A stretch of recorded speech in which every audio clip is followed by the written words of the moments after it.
하나님의 말씀은 다니엘 11장 40절부터 우리 지난번에 좀 했지만 40절부터 다시 하겠습니다. 다니엘 11장 40절에서 12장 마지막 절까지 11장 40절 마지막 때에 남방왕이 그와 힘을 겨룰 것이나 북방왕이 병거와 마병과 많은 배로 해오리 바람처럼 그에게로 마주와서 그 여러 나라에 침공하여 물이 넘침같이 지나갈 것이요. 그가 또 영화로운 땅에 들어갈 것이요 많은 나라를 패망하게 할 것이나 오직 에돔과 모압과 암몬 자손의 지도자들은 그의 손에서 벗어나리라. 그가 여러 나라들에 그의 손을 펴리니 애굽 땅도 면하지 못할 것이니 그가 권세로 애굽의 금은과 모든 보물을 차지할 것이요 리비아 사람과 구스 사람이 그의 시종이 되리라. 그러나 동북에서부터 오는 소문이 이르러 그를 번민하게 하므로 그가 분노하여 나가서 많은 무리를 다 죽이며 멸망시키고자 할 것이요. 그가 장막 궁전을 바다와 영어롭고 거룩한 산 사이에 세울 것이나 그의 종말이 이르리니 도와줄 자가 없으리라. 그때에 내 12장입니다. 그때 내 민족을 호위하는 큰 군주 미가엘이 일어날 것이요 또 환란이 있으리니 이는 개국 이래로 그때까지 없던 환란일 것이며 그때 내 백성 중에 책에 기록된 모든 자가 구원을 받을 것이라. 땅을 티끌 가운데서 자는 자 중에서 많은 사람이 깨어나 영생을 갚는 자도 있겠고 수치를 당하여 영원히 부끄러움을 당할 자도 있을 것이며 지혜 있는 자는 궁창의 빛과 같이 빛날 것이요 많은 사람을 옳은 대로 돌아오게 한 자는 별과 같이 영원토록 빛나리라. 다니엘아, 마지막 때까지 이 말을 간수하고 이 글을 봉함하라. 많은 사람이 빨리 왕래하며 지식이 더하리라. 12장 5절입니다. 나 다니엘이 본즉 다른 두 사람이 있어 하나는 강 이쪽 언덕에 섰고 하나는 강 서쪽 언덕에 섰더니 그 중에 하나가 세마포 옷을 입은 자 곧 강물 위쪽에 있는 자에게 이르되 이 놀라운 일의 끝이 어느 때까지냐 하더라. 내가 들은즉 그 세마포 옷을 입고 강물 위쪽에 있는 자가 자기의 좌우 손을 들어 하늘을 향하여 영원히 살아계시는 이를 가리켜 맹세하여 이르되 반드시 한때 두때 반때를 지나서 성도의 권세가 다 깨지기까지이니 그렇게 되면 이 모든 일이 다 끝나리라 하더라. 내가 듣고도 깨닫지 못한지라 내가 이르되 내 주여 이 모든 일의 결국이 어떠하겠나이까 하니 그가 이르되 다니엘아 갈지어다. 이 말은 마지막 때까지 간수하고 봉함할 것임이니라. 많은 사람의 연단을 받아 스스로 정결하게 하며 희게 할 것이나 악한 사람은 악을 행하리니 악한 자는 아무것도 깨닫지 못하되 오직 지혜 있는 자는 깨달으리라. 일매일 드리는 제사를 폐하며 멸망하게 할 가증한 것을 세울 때부터 1290일을 지낼 것이요 기다려서 1335일까지 이르는 그 사람은 복이 있으리라. 너는 가서 마지막을 기다리라. 이는 네가 평안히 쉬다가 끝날에는 내 몫을 누릴 것임이라. 하나님 아버지 오늘 감사합니다. 오늘 이 다니엘서 마지막 부분의 말씀까지도 바르게 깨닫도록 지도하여 주시옵소서. 예수님 이름으로 감사하며 기도드리옵나이다. 아멘. 자, 11장 제가 왜 40절부터 다시 해석을 하냐 그러면은 제가 지난번 설교할 때도 이 부분을 이야기를 하면서 40절에서 45절까지 자 21절부터 11장 21절에서 39절까지는요. 39절까지는 명확하게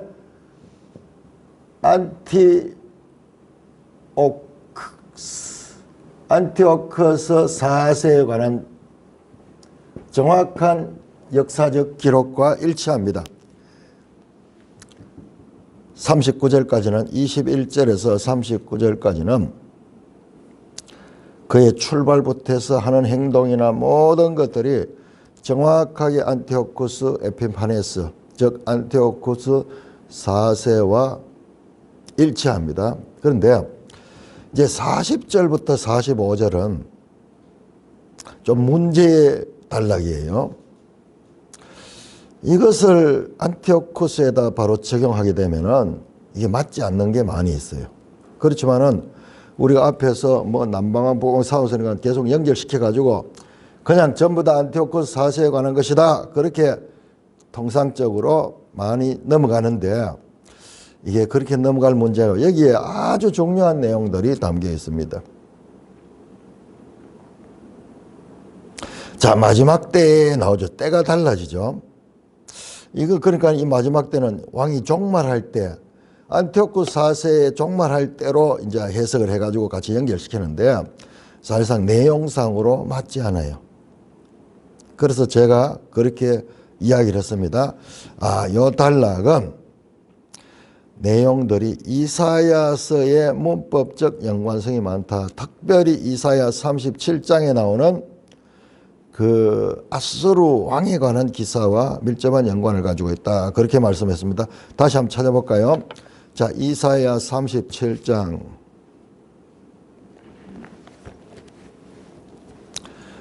우리가 이런 부분들, 좀 꺼림칙한 부분들을 그냥 넘어가 버리면요. 이제 거기에서 문제가 돼요. 이럴 때 다시 정확하게 봐야 됩니다. 다시 우리가 언제 다니엘서를 다시 돌아와서 공부하겠습니까? 66번을 다 하다 보면은 다시 이 다니엘서에 돌아오려고 그러면은 아마 얼마나 걸릴지 몰라요. 자, 37장 보시면은 아수르 왕 8절부터 아수르 왕이 관한 이야기가 나옵니다. 아수르 왕이 이제 이 유다를 공격할 때입니다. 37장 5절에서 그리하여 히스기야 왕의 신하들이 이사야에게 나아가 이사야가 그들에게 이르되 너희는 너희 주에게 이렇게 말하라. 여호와께서 이같이 말씀하셨다. 너희가 들은 바 아수르 왕의 종들이 나를 능욕한 말로 말미암아 두려워하지 말라. 보라, 내가 영을 그들 속에 두리니. 하나님이 그 아수르 왕이 유다를 막 능욕하고 이 포위해가지고 막 모욕하고 막 그랬거든요. 그때 하나님께서 내가 영을 그의 속에 두리니 그가 소문을 듣고 그의 고국으로 돌아갈 것이며 또 내가 그를 그의 고국에서 칼에 죽게 하리라 하셨느니라 하니라. 갑자기 이 포위해가지고 있다가 이제 북이스라엘은 아수르에게 멸망했고요. 다음에 남유다도 아수르가 지금 포위해가지고 이 부분 아주 잘 나옵니다. 이 역대기 11기에 보면 자세히 나옵니다. 랍사게 장군이 와가지고 불러서가지고 너가 항복해라. 너가 믿는 하나님 힘없다. 우리 그 아수르의 신을 믿어라. 그러면서 그 장면이 아주 길게 자세하게 나옵니다. 그러니까 아주 중요한 본문이기 때문에 그렇습니다. 우리 한번 찾아볼까요? 그 부분을. 자, 이게 아주 중요하기 때문에 자, 열왕기하 가야 되겠죠. 열왕기하 히스기야 때 나오겠죠. 열왕기하 히스기야.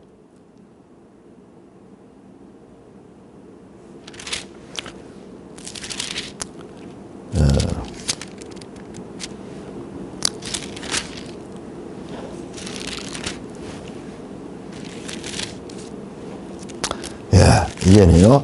자, 열왕기하 18장이요. 18장 13절부터 보시면요. 히스기야 왕 제14년에 아수르 왕 산헤립이 올라와서 유다의 모든 견고한 성읍을 쳐서 명령하며 유다 왕 히스기야가 라기스로 사람을 보내어 아수르 왕에게 이르되 내가 범죄하였나이다. 나를 떠나 돌아가소서. 왕이 내게 지으시는 것을 내가 감당하라. 항복했어요. 그래가지고 엄청난 돈을 받고 물러갔습니다. 아수르 왕이 곧 은 300달란트와 금 30달란트를 정하여 유다 왕 히스기야에게 내게 한지라. 히스기야가 이에 왕주궁과 곳간에 있는 모든 것을 다 끌어가지고 그렇게 비굴하게 그렇게 해서 살아남습니다. 그런데 17절 아수르 왕이 다르단과 랍사리스와 랍사기로 하면 대군을 끌고 라기스로부터 예루살렘을 가서 히스기야 왕을 치게. 아니 돈은 돈대로 다 받고 다시 공격하는 거예요. 히스기야가 이런 모습이 있어요. 우리 성경에는 그런 성경은 인간의 모습을 히스기야 같으면은 참 다윗 왕처럼 유명한 왕인데 유다의 그 이스라엘 역사에서 몇 명 되지 아니하는 정말 이 위대한 왕으로 평가되는 왕인데 이런 비굴한 모습이 나와요. 그런데 아수르가 두 번째 공격해 버립니다. 그래서 이때는 이제 히스기야가 싸울 수밖에 없죠. 뭐 돈 줘가지고 해결될 문제도 아니니까는. 그래서 그 내용이 17절부터 19장이 깁니다. 18장에서 이제 19장까지 이어가지고 쫙 그 내용이 나와요. 와서 포위를 삼아가지고 그러니까 이 유다 쪽의 대표들이 나와가지고 우리가 못 알아듣는 말로 해라 그러면서 막 그렇게 해요. 군사들이 들으면 사기가 다 죽을 거냐 그랬겠냐 뭐. 그러면서 그 장면을 18장 19장이 그걸 기록하고 있어요. 마귀가 하나님 백성들 앞에 와가지고 막 이 모욕하고 그 다음에 막 설득하고 항복하게 하듯이 그렇게 합니다. 이 내용이 아주 자세하게 나와 있습니다.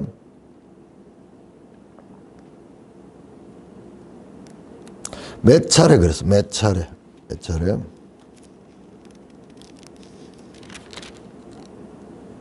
자, 이 장면을 다시 우리가 다 보게 되면은 그렇고 이건 나중에 하면 그렇고. 자, 그 가운데 대표적인 것은 28절에 열왕기하 18장 28절 랍사게가 드디어 일어서서 유다말로 크게 소리질러 이르되 너희는 대왕 아수르 왕의 말씀을 들으라. 왕의 말씀이 너희는 히스기야에게 속지 말라. 그가 너희를 내 손에서 건드리지 못할 것이다. 또한 히스기야가 너에게 여호와를 의뢰하라 함을 듣지 말라. 그가 이르기를 여호와께서 반드시 우리를 건지실 것이라. 이 성읍이 아수르 왕의 손에 함락되지 아니하리라 하시리라 한지라. 그 소리 듣지 마라. 너희는 히스기야의 말 듣지 마라. 거짓말이다.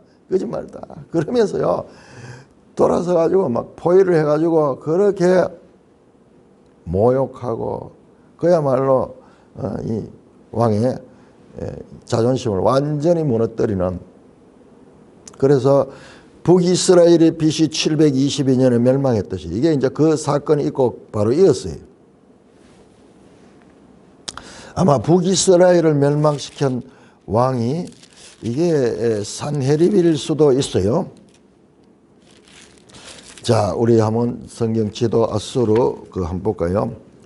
산헤립일 수도 있을 수도 있겠다 싶은 생각도 드는데, 자, 198쪽 산헤립은 아니네요. 산헤립 바로 위에네요. 사르곤 2세네요. 살마네셀이에요. 살마네셀.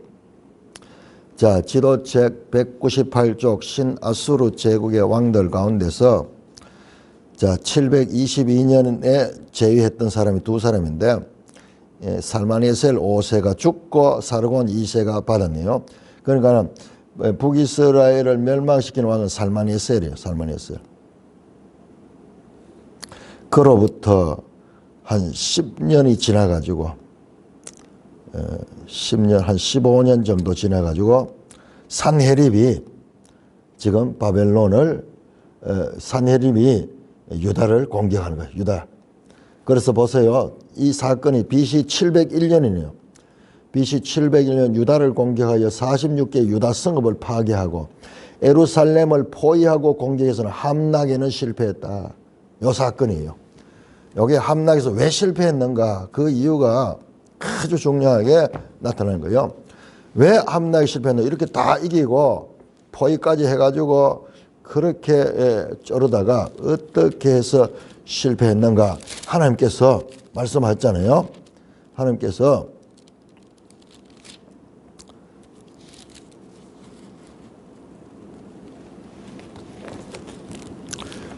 이사야 37장에서 이사야 37장 5절 7절에서 그렇게 아수르 왕이 공격할 때 그때 내가 내 영을 그의 속에 두리니 아수르 왕 살마네셀 속에다 하나님이 역사하시는 거예요. 성령이라 해야 될지 뭐라 해야 될지 몰라요. 작은 하나님의 영이 그 속에다가 그가 소문을 듣고 그의 고국으로 돌아가게 되는 거예요. 보세요. 그 앞에 6절에 나오잖아요. 너희가 들은 바 아수르 왕의 종들이 나를 능욕한 말로 말미암아 두려워하지 말라.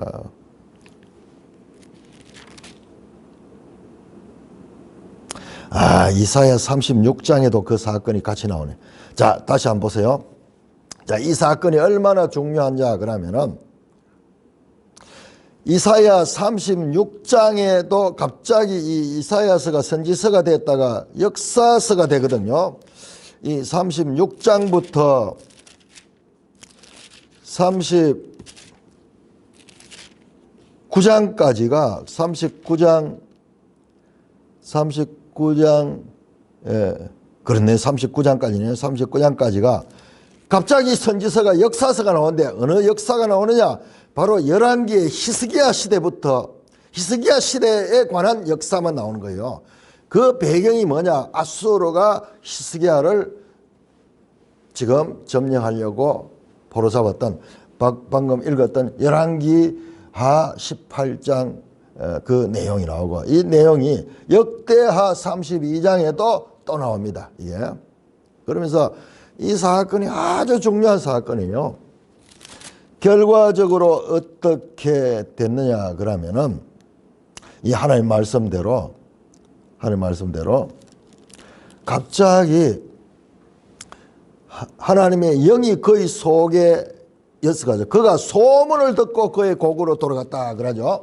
자, 여기 보세요. 44절에 보면은 11년 그러나 동북에서부터 소문이 이르러 그를 번민하게 했다. 이게 같은 내용이에요. 그래서 이런 사건은 안티옥 4세의 이 역사에 대해서 이런 역사는 아주 자세히 나 있거든요. 이게 발견되지 않아요. 이 동북에서 오는 소문. 갑자기 그러면은 시간이 지금 이거는 안티오쿠 사제는 BC 160년경 사건인데 이건 지금 아수르는 BC 700년대 사 700년대. 그러니까 오히려 시간이 거슬러 올라가 버려. 그러니까는 이게 해석이 쉽지 않은 거예요. 쉽지 않은 것입니다. 아수르 왕이 포위했다가요. 갑자기 본국에서 문제가 생겨가지고 거기서 유다를 공격하지 못하고 돌아갑니다. 바로 이사야 37장 내가 영을 그의 속에 두니 그가 소문을 듣고 그의 고국으로 돌아갈 것이라. 내가 그를 그의 고국에서 칼에 죽게 하리라 하셨느니라. 그렇게 돌아갔다가 죽음을 당합니다. 그러면은요. 이거 보세요. 45절은 그가 장막 궁전을 바다와 영화롭고 거룩한 사이다. 그의 종말이 이르니 도와줄 자가 없으리라. 그 왕이 정말 이거는 사건을 보는 건 이게 아수르의 산헤립 이야기하고 비슷해요. 역사상 이런 이야기가 일치되는 게 없어. 그런데 제가 이거 하면서 지난 시간에 이걸 하면서 이 이야기를 듣다 보니까 똑같은 이야기가 역사에서 일어난 적이 있어요. 그게 누구냐 그러면은 바로 로마의 황제가 되었던 베스파시오누스 이야기예요. 자, 우리 이 지도책이 정말 놀라운 것이, 자, 이 지도책은요, 그 부분을 아주 자세히 다루고 있어요. 우리 성경에서는 거의 안 나오잖아요. 여기 지금 잠깐 나오는 건데, 자, 지도책 372쪽을 펴보세요. 372쪽. 1차 유대인 봉기. 자, 이게 AD 66년입니다. 우리는 지금 BC 160년을 다는데 지금 이 부분을 우리 성경에도 안 나오는 내용인데 이 부분을 이분이 보세요. 이 지도책 놀라운 거 한번 보세요. 372 유대인 봉기 다르죠. 그 다음에 티투스 원정 나오죠. 그 다음에 예루살렘 포위를 다루는 거예요. 374전. 자, 아수르에 포위당했던 거하고 똑같이 로마에가 포위당하는 거예요. 뿐만 아니라 로마군이 이 성을 부수고 도로는 그 공성탑 이런 자료를 보여주는 거예요. 37절. 뿐만 아니라 여기 넘어가시면은요. 383쪽 합니다. 382쪽. 자, 요한계시록이 나오면서 요한계시록의 배경 그림으로서 콜로세움을 세웠어요. 콜로세움. 이 콜로세움이 뭐냐 그러면요. 플라비우스 원형 경기장이에요. 정식 이름이. 그런데 우리한테는 그냥 콜로세움 별명으로 알려져 있는 거예요. 이 앞에 콜로세움과는 큰 거대한 동상을 가지고 가리키는데 이 원래 이름은 플라비아누스 원형 경기장이에요. 플라비아누스가 누구를 가리키느냐? 자, 271쪽 보세요. 지도책 271쪽을 보시면은 내가 강력하게 여러분들한테 이 추천 271쪽을 271쪽에 271쪽이 아니고 로마 왕조가 나오는 게 271쪽이 아닌데 로마 271쪽. 271쪽이네요. 자, 맞습니다. 271쪽. 지금 300이라고. 자, 271쪽을 보시면은, 자, 초기 로마 황제들 딱 나오죠. 로마 황제들 나오는데, 거기에 보니까는 보세요. 자, 네로까지는 율리우스 클라우디우스 왕조. 자, 네로를 우리 주목해야 됩니다. 네로는 그야말로 똑같이 유대인들을 박해했던 BC 160년경에 안티오쿠스 4세와 판박이잖아요. 이건 역사에서 다 알잖아요. 이 네로 시대에 많은 우리 그 사도들도 이때, 사도 바울도 이때 죽고 베드로도 이때 죽고 그랬거든요. 그러니까는 자, 네로가 죽고 그 다음에 보세요. 갈바, 오토, 비텔리우스 짧은 시간 연도 보세요. 68년에서 69년 사이 한 해에 왕이 5번 바뀌어요. 5번. 네로가 갑자기 죽게 되니까는 그 부하 장군들이 자기가 왕을 차지했다가 또 장군이 죽이고 또 사람이 오토가 올라오고 오토를 다시 비텔리우스가 죽이고 다시 올라오요. 이때 베스파시누스는 어디에 있었냐 그러면요. 바로 여기 있었는 거예요. 다시 372쪽 돌아보세요. 372쪽에 1차 유대인 봉기 때 이 유대인 봉기를 잠재우기 위해서 로마에서 파송된 장군이 베스파시아누스예요.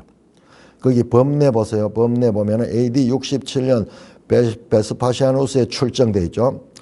로마에서 출발해가지고 지금 여기 예루살렘에 와 있는 거예요.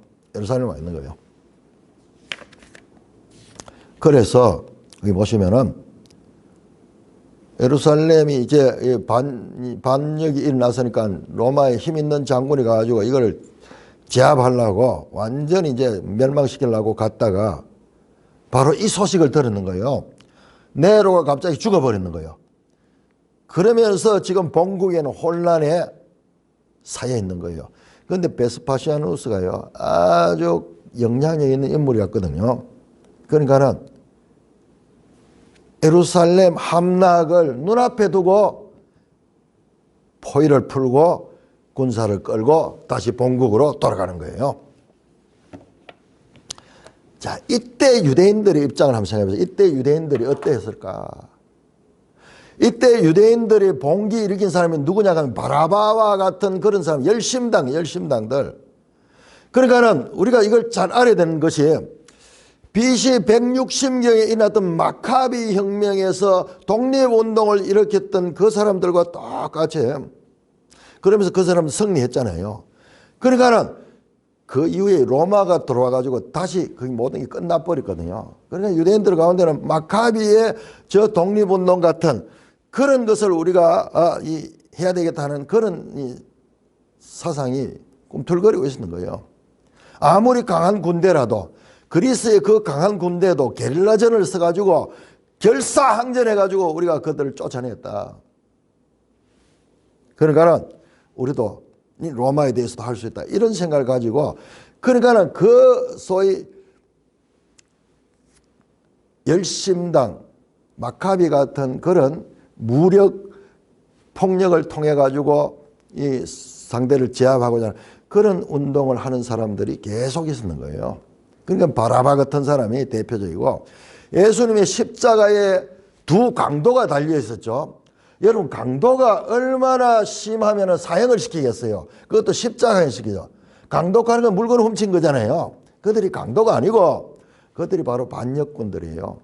여러분 역사의 어느 시대든지 반역자들은 가장 엄하게 다룹니다. 반역자들은. 그러니까 바라바도 그와 같은 열심당이었고 가룟 유다도 열심당 출신이잖아요. 그래 끊임없이 폭력으로 그렇게 독립을 되찾고자 하는 그런 무리들이 있었어요.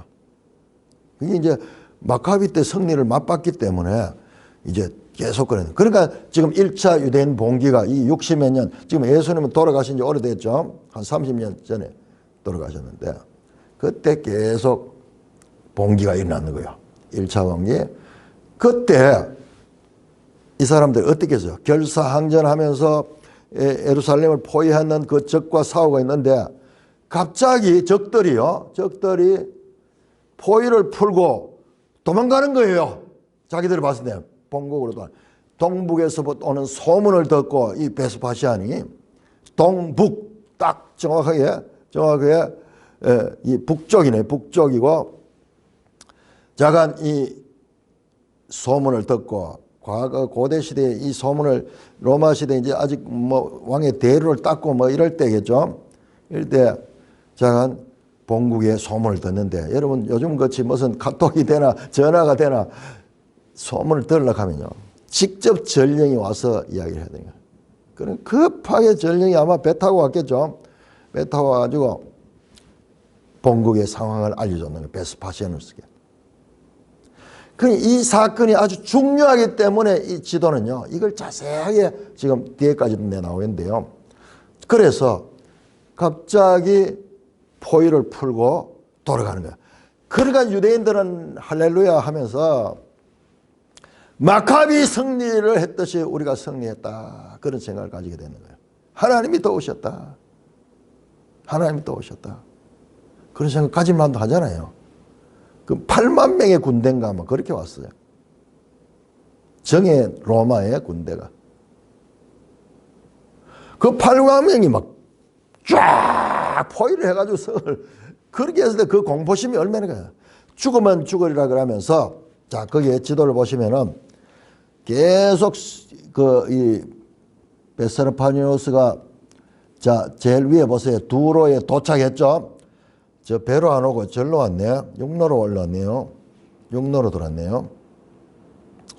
자, 시리아 쪽으로 위에서 내려와 가지고 베스파시노 갈릴리의 반란을 진압하고 먼저 갈릴리 쪽에 반란을 진압하고 또 내려와 가지고 돌레마이 가는데 여기가 뭐냐 하면 이게 프톨레마이오스예요. 프톨레마이의 이름을 딴 거예요. 과거에 여기가 남한국이 지배하고 있었던 거잖아요. 이 지금 역사적으로 이런 걸 알면은 정말 놀라. 자, 그 후에 시리아는 저 북왕국의 나라고. 자, 내려와 가지고 화살표가 돼가지고 유대 예루살렘 공격합니다. 예루살렘 보세요.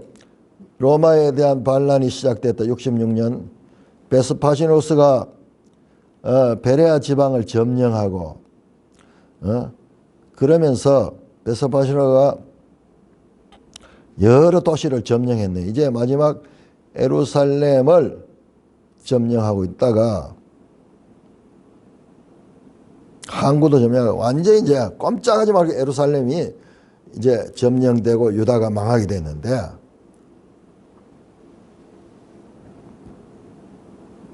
근데 왜 여기에서 끝이 안 나느냐? 바로 본국의 네로가 죽었는 거예요. 연도가 똑같아요. 그러니까 이게 풀고 본국으로 돌아가가지고 본국에 있는 그 혼란을 이 사람이 정리해버리는 거예요. 유대를 정리하러 왔다가 그 로마를 정리해버리고 자기가 왕이 돼버리는 거예요. 이 베스파시아누스 황제잖아요. 자, 그 베스파시아누스 황제 시대를 갖다가 왕조라 할 때에 플라비아누스 왕조라 그래요. 플라비아누스 왕조. 그 앞에는 율리우스 클라우디우스 왕조였고 왕조가 다르잖아요. 자, 이게 아주 중요합니다. 자, 그래서 다시 이런 사건이 있었다. 그러니 유대로 봐서는요, 이야, 봉기에서 성공했다. 그리고 우리가 예수님 주위에 있는 두 강도라든지 바라바라든지 성경의 복음서에 그런 인물들이 많은 유다라든지 열심당들이 어디든지 폭력으로 이 하고자 하는 사람들이 두드러지잖아요. 그러니까 여러 파로 나눠져 있었어요. 그 예수님은 폭력파가 아니야. 자기가 죽어버렸어. 자기가 죽어버리고. 그러니까는 그 사람들 성이 안 차겠죠. 자, 다시 넘어가서 382쪽에 왜 원형 경기장 콜로세움을 이걸 언제 세웠는가 보세요. 거기에 382쪽 밑에서 둘째 줄, 셋째 줄 콜로세움 경기장 근처에서 거대한 동상이 유래됐다. 정식 명칭은 플라비아누스 원형 경기장이다. 자, 이거 언제 세웠는가 보세요.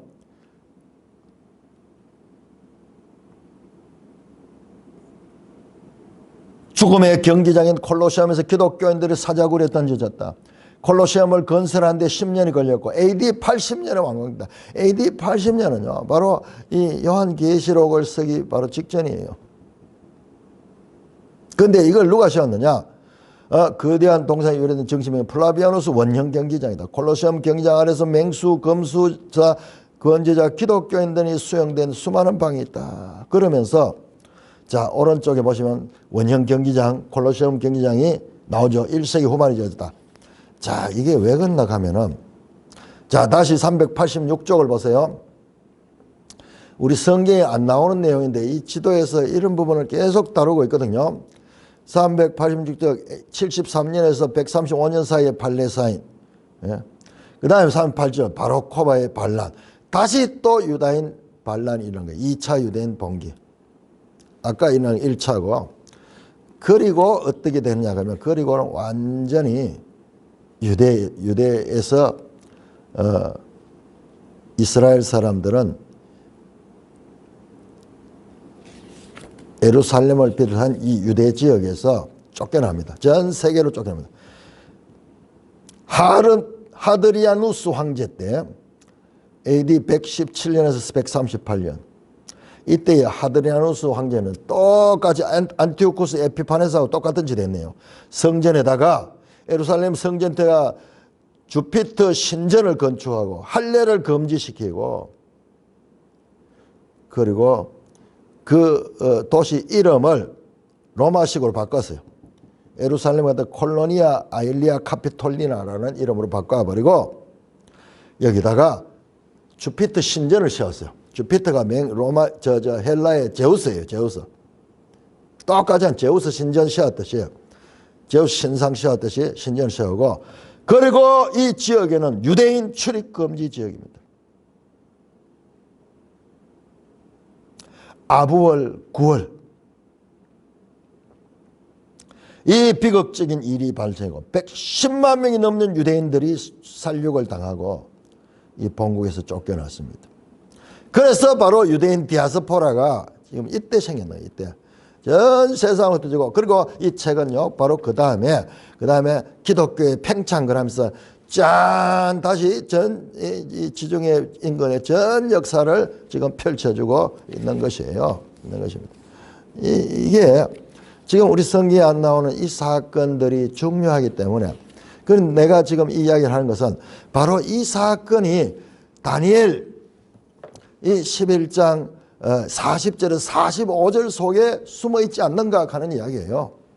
이거는 안티오쿠스 그 시대에 대한 이야기뿐만 아니라 앞서서는 그 아스루의 산헤립의 이야기도 하고, 그리고 그 이후에 이런 유대인 봉기 때 로마에 의해 가지고 이와 같이 이 점령이 되고 이런 때와 연속되는 것이 아닌가. 자, 왜 이런 이야기를 하냐 그러면은, 이거 깊이 공부 안 했는 분들은 들으면 무슨 이야기인지 몰라요. 자, 7장에서 작은 불. 자, 7장에서 작은 불은 넷째 나라입니다. 넷째 나라는 로마예요. 자, 8장에서 작은 불이 나왔습니다. 자, 8장에서 작은 불은 헬라입니다. 그럼 거기 나와서 8장 20절 보면은 이 순염소가 바로 이 헬라고, 순양은 그 페르시아고, 이 작은 뿔은 그 헬라의 순염소가 죽고 뿔이 4개 나와가지고 그 가운데서 다시 나온 뿔이다. 5째 뿔이 사실 이거라고 나와 있거든요. 그런데 이게 안 맞거든요. 같은 작은 뿔인데 이 속성은 똑같아. 둘 다 하나님을 대적하고, 그 다음에 성도들을 박해하는 자들이에요. 율법을 폐지시키고자 하고, 할례를 금지시키고, 안식일을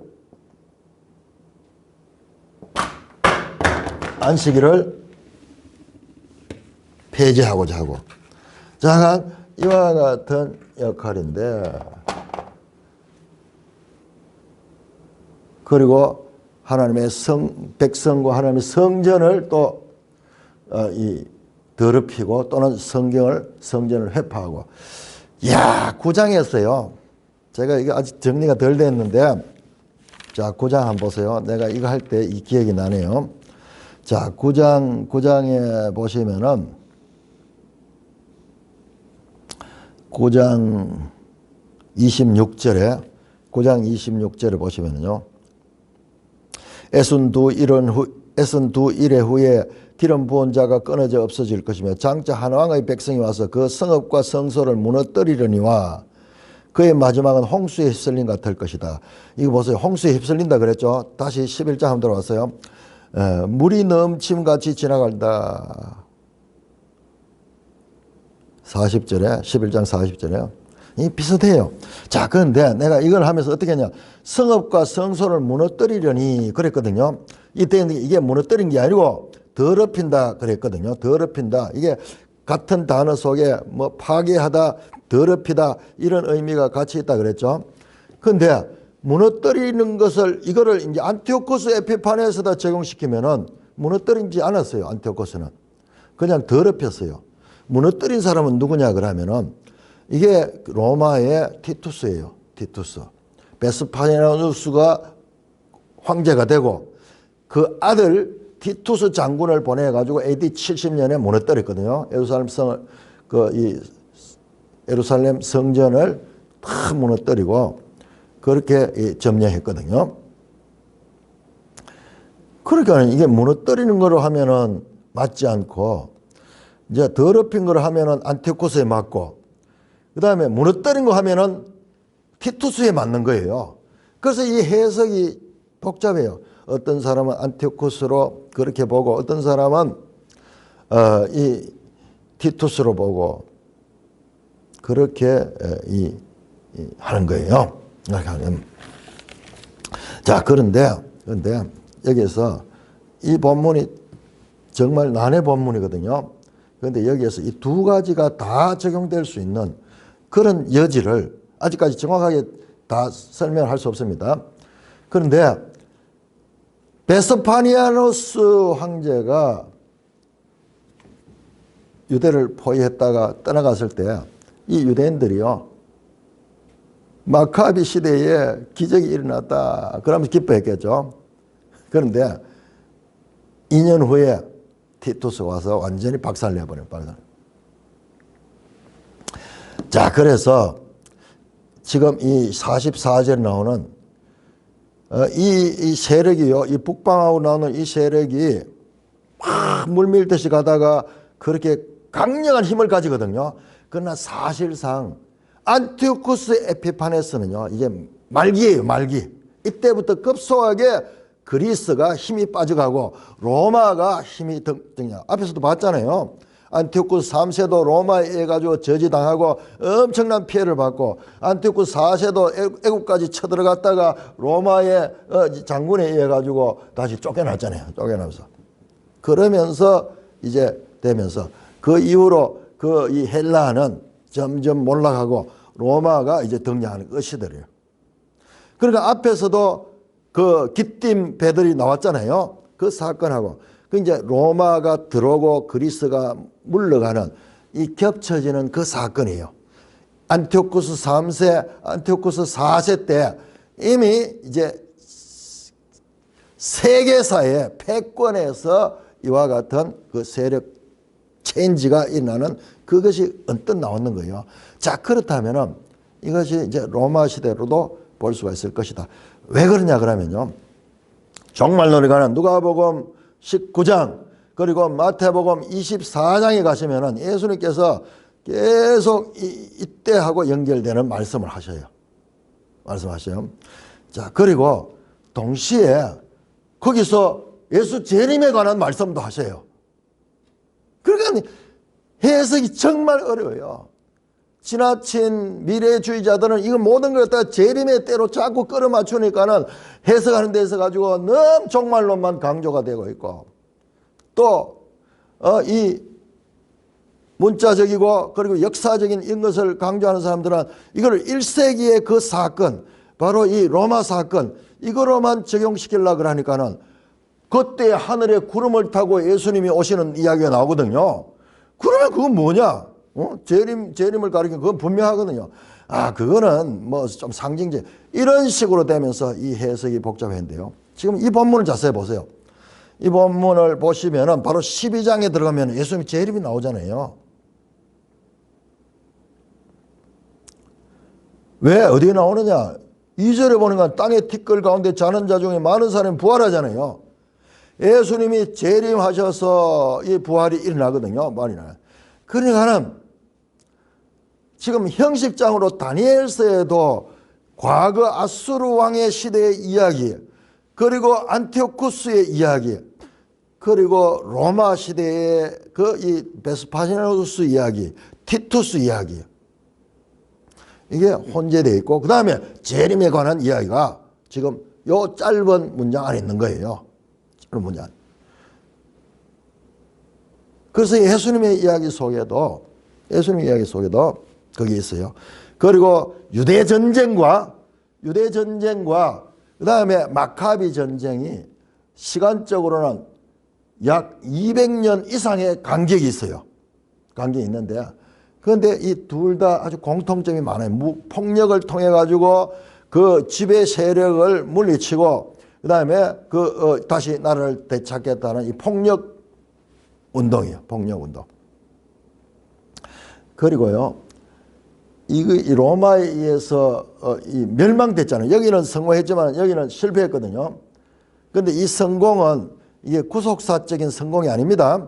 이 성공은요, 하나님의 뜻과는 다른 성공이에요. 결국 또 끝이 납니다. 그리고 심히 부패됩니다. 권력을 잡고 난 뒤에 심히 부패되고 이때 이제 성경에서 내려오는 모세의 법과 이런 것들이 다 어그러져 버려요. 다 어그러져 버려요.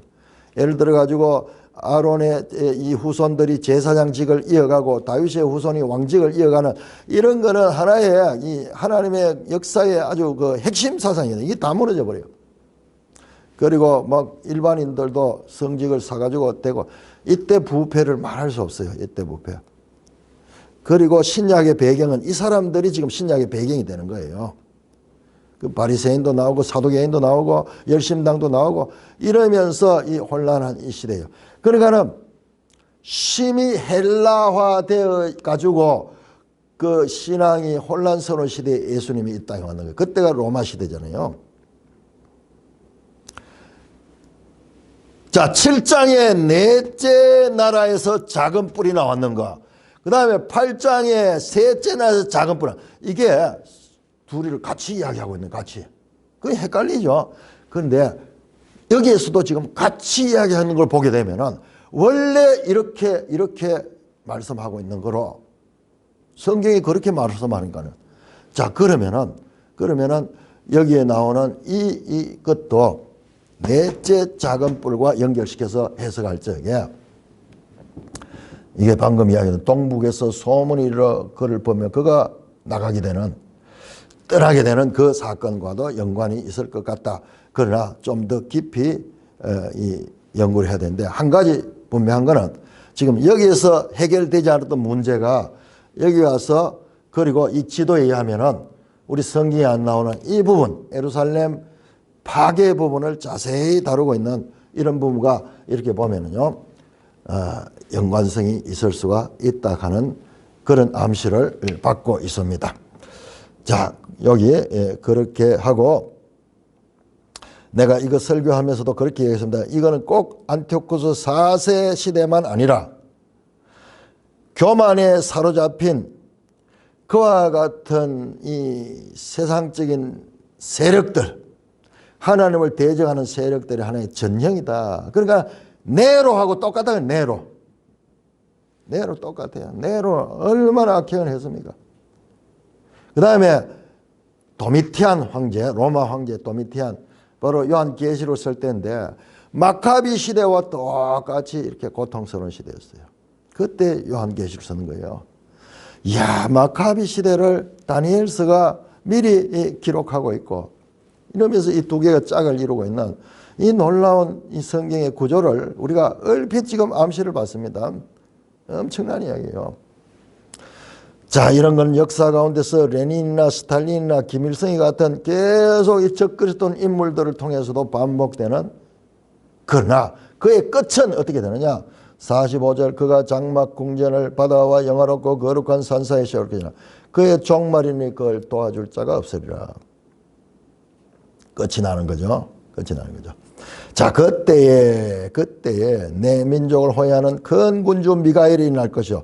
자, 여기에 그때는 바로 이 북방왕이 멸망되는 그때죠. 그때에 네 민족을 호위하는 큰 군주 이스라엘가, 자, 대천사인 미카엘은 이스라엘의 호국신이에요. 호국신. 수호신입니다. 수호신, 호국신 같은 겁니다. 이스라엘에서. 아니 앞에 나왔잖아요. 10장에 나왔잖아요. 페르시아의 호국신이 있고 헬라의 호국신이 있고 너희의 신은 바로 미가엘이다. 그런데 미가엘이 승리하는 거예요. 자, 이와 같은 악의 세력들이 급속한 종말이 올 적에 그때 미가엘이 일어났기 때문이다. 또 환란이 있으리라. 이는 개국 이래로 그때까지 없던 환란일 것이며 그때 내 백성 중에 책에 기록된 모든 자가 구원을 받을 것이다. 자, 이게 이제 대환란이라고 이야기하는 그때예요. 지금까지 없던 이 환란. 이것이요, 마카비 시대에도 이와 같은 환란이 있었고, 그 다음에 예루살렘이 멸망할 때요, 엄청난 사람이 죽습니다. 5개월 동안 포위했어요.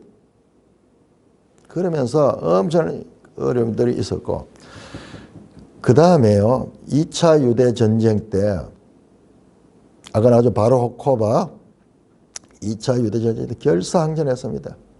그래서 유명한 이스라엘 역사에서 마사다의 항전, 마사다의 항전 그런 일들이 그때 일어났습니다. 그러니까 이게 좀 BC 160년 마사다 마카비 이 전쟁과 그 다음에 그 유다 전쟁이 아주 닮은 꼴이에요. 닮은 꼴. 그런데 끝까지 결사항전하다가 장엄하게 죽은 이야기가 세계사에서도 아주 유명한 그 마사다의 항전이에요. 마사다의 항전. 그게 유대전쟁이에요. 유대전쟁. 로마와 유대전쟁. 자, 마카비 전쟁은 이 유대와 그리스의 전쟁이었고, 그리스 전쟁이고. 자, 그렇습니다. 자, 미가이란이 큰 환난이다. 그때 네 백성 중에 책에 기록된 모든 자가 구원을 받을 것이고, 생명책에 기록된 자가 구원을 받는 거예요. 어떻게? 땅의 티끌 가운데 자는 자 중에 많은 사람이 깨어나 영생을 받는 자들에게요. 수치를 당하라. 책에 기록된 자가 모두 구원을 받습니다. 이 책이 무슨 책입니까? 요한계시록 20장.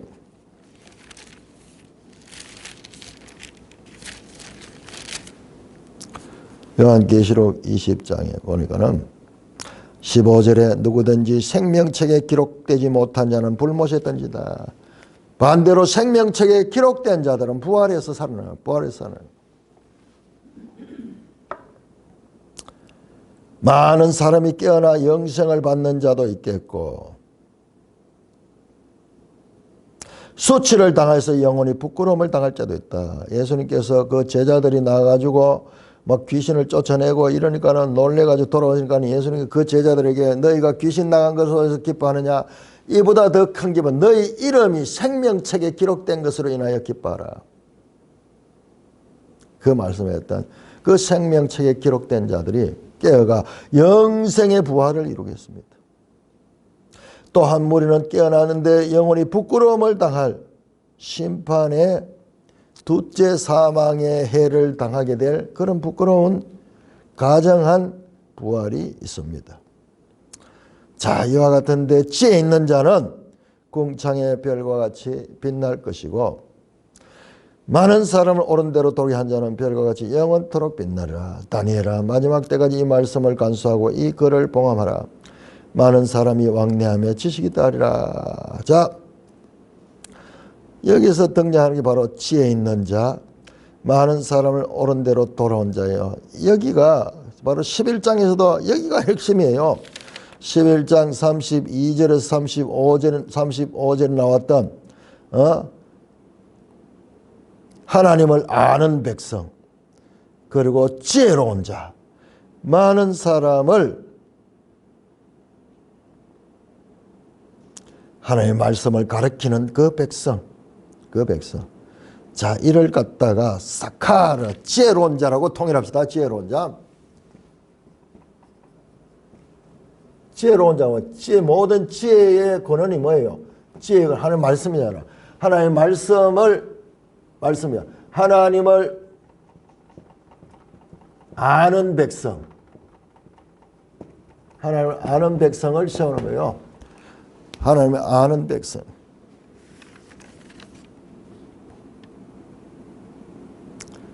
(32절에) 하나님을 아는 백성은 강하여 용맹치다. 백성 중에 지혜로운 자는 많은 사람을 가르친다. 하나님을 아는 백성, 자기가 아니까는 그 지혜로운 자가 가르치는 자예요. 가르치는 자. 하나님을 그 사람들에게 가르치는 자. 이 자들이 등장하면 다시 지혜 있는 자는 궁창의 빛과 같이 빛날 것이요. 많은 사람 옳은 도리 한 자는 별과 같이 영원토록 빛나리라. 바로 마지막 이와 같은 환난의 시대, 어려운 시대 가운데서도 너희가 해야 될 일은 뭐냐? 바로 이거예요. 이거. 이 자를 찾는 거예요. 이 자를. 이 자들은 스타예요. 스타. 하나님의 관점에 관심은 바로 이 자들이 있습니다. 이 자들이 있습니다.